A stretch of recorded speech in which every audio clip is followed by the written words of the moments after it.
Hello and welcome to London Guided Walks podcast. In the coming episodes, we will be sharing our love and passion for London, its people, places and history in an espresso shot with a splash of personality. For those of you who don't know me, I am Hazel Baker, founder of LondonGuidedWalks.co.uk, providing guided walks, private tours and treasure hunts to Londoners and visitors alike, and now bringing you a jam-packed podcast during the time of the coronavirus. We're lucky to have two guests on today's episode. Returning to the studio is our erudite guide, Ian McDiarmid. Hello. Today's episode was inspired by a conversation I had on Twitter where people were sharing their childhood foods. These included sugar sandwich and ketchup sandwich. For me, salt and vinegar crisp sandwiches were a big part of the fun of being a child, as was my mum's mashed potato surprise and my granny's apple pie. So what foods was it for you in your childhood that really brings back those feelings of nostalgia? Well, it's interesting listening to you, Hazel, because in giving your memories, your foods that you cited, your views of them are universally positive. And following in that vein, I would look back on the puddings that we had as children, and I think my absolute favourite was bread and butter pudding.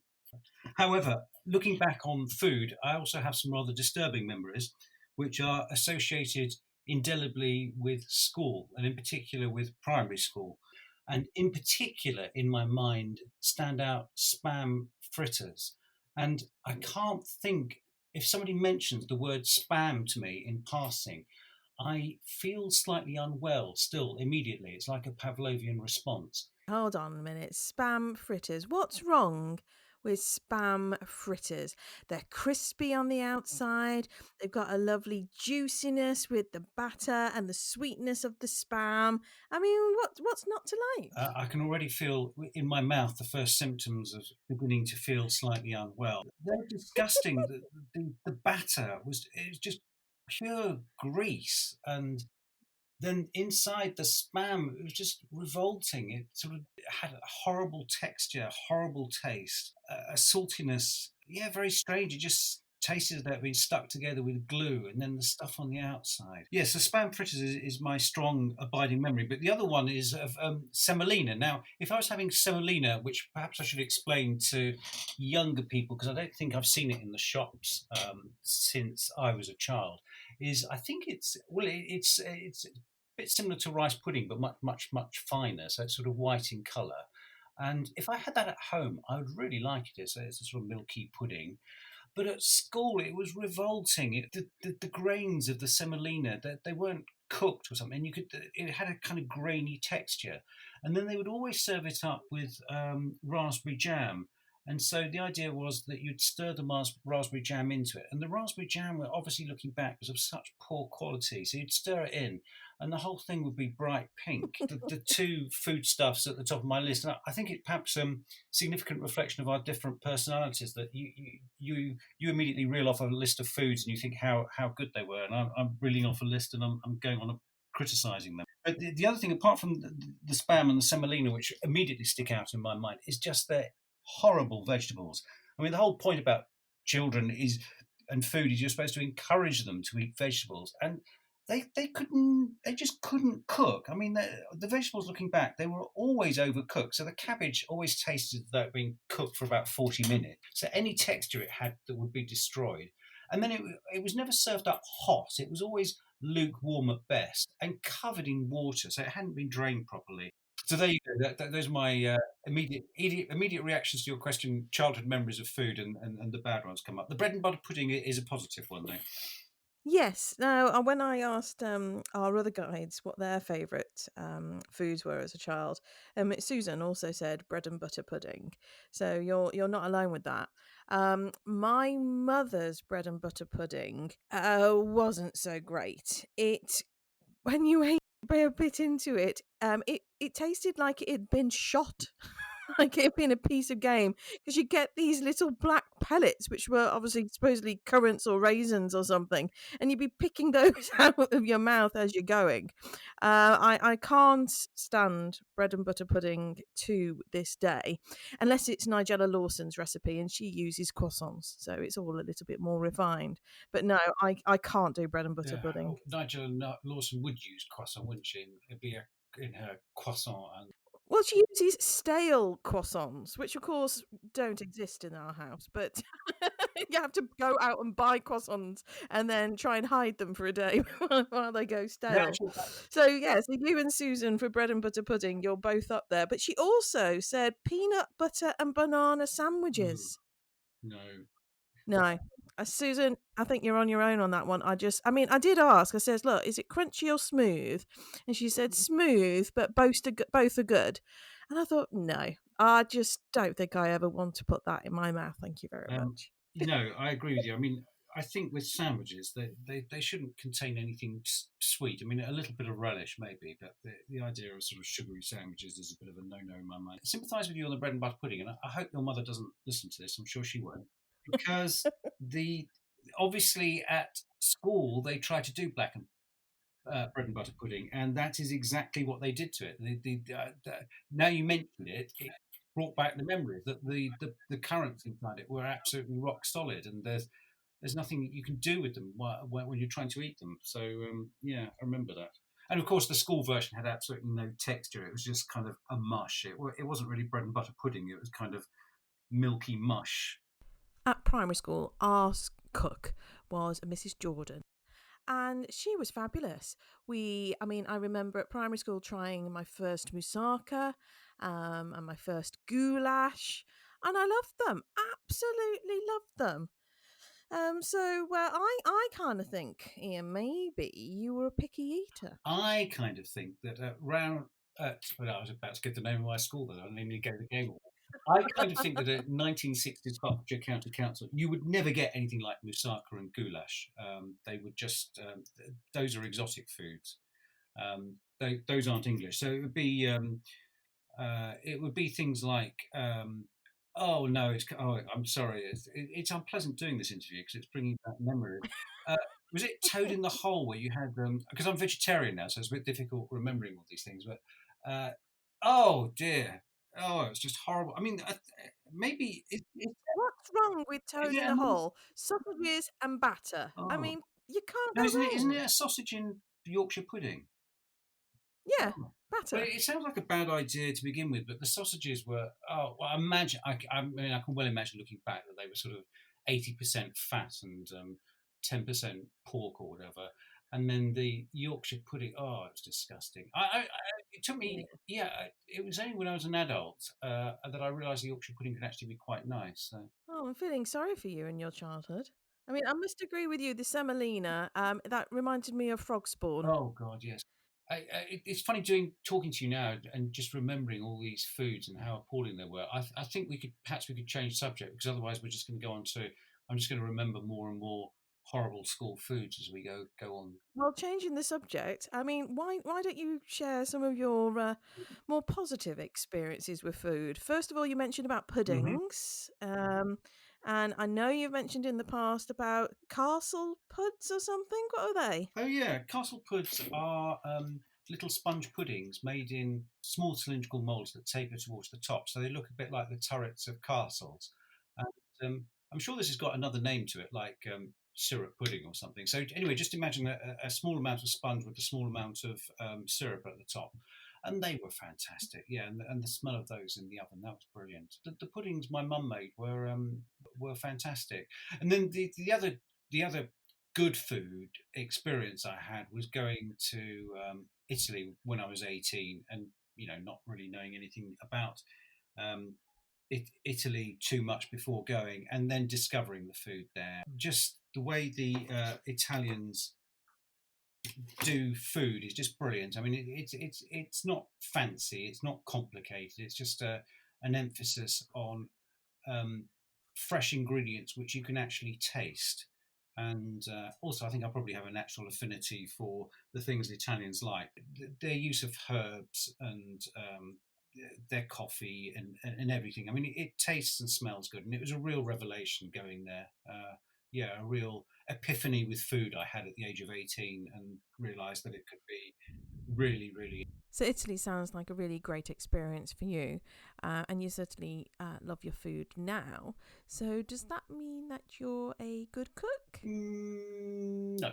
Um, I think one thing that I brought home from Italy, though, which was I used to eat masses and masses of pasta, and I still love pasta. I mean, it's such a great food, quite easy to do something quite simple with. But no, I've never really mastered the art of cooking. I suspect that there's too much on reading instructions, which I'm not very good at. No, I'm not a good cook. Though I do make a nice cup of tea. Well, that's something, I suppose. I'll tell you what, put the kettle on while I introduce our next guest. Our next guest has had a profound effect on my own childhood, and that is my mum. How would you describe your childhood experience with food? It varies really, depending on whether it was my experience at home or at school. At home, my mother, for instance, lost her mother when she was about 5 years old, so she had no real role model in the house, apart from my grandfather, who cooked suet puddings wrapped up in a tea towel and was steamed for several hours. And one slice of this, whether it be spotted dick, which is made with currants, or a gem roly-poly, just one slice would feed the family of 8 the whole day. That was the main meal. That's all she could remember. She can't remember him cooking anything else but steamed puddings. But her older sister took over all the household duties at 14, and I think she had, well, very little experience as well. So my mother had no chance of learning how to cook as such. As a result, obviously, she was inexperienced and just regarded food as something to stave off the hunger pains. And it gave a structure to the day. She thought about breakfast, dinner and tea, she called it, and tried to get over and done with as quickly as possible. Did you have a favourite day of the week for meals? I think Sunday was probably the best day of the week because we were well fed. We started with full English breakfast, which was always cooked by my father, and that always contained black pudding, egg, which he kind of splattered the fat over to get it white, bacon, fried bread, and canned tomatoes. And what about Sunday lunch then? Roast dinner was always for Sunday dinner, and we had it with Yorkshire pudding, which my mother's Yorkshire puddings rose so high they stuck to the shelf above, and when you got it out you had to get 2 shelves out at once. And she just served it with beef, nothing else, just beef. And there was always apple pie with custard for pudding.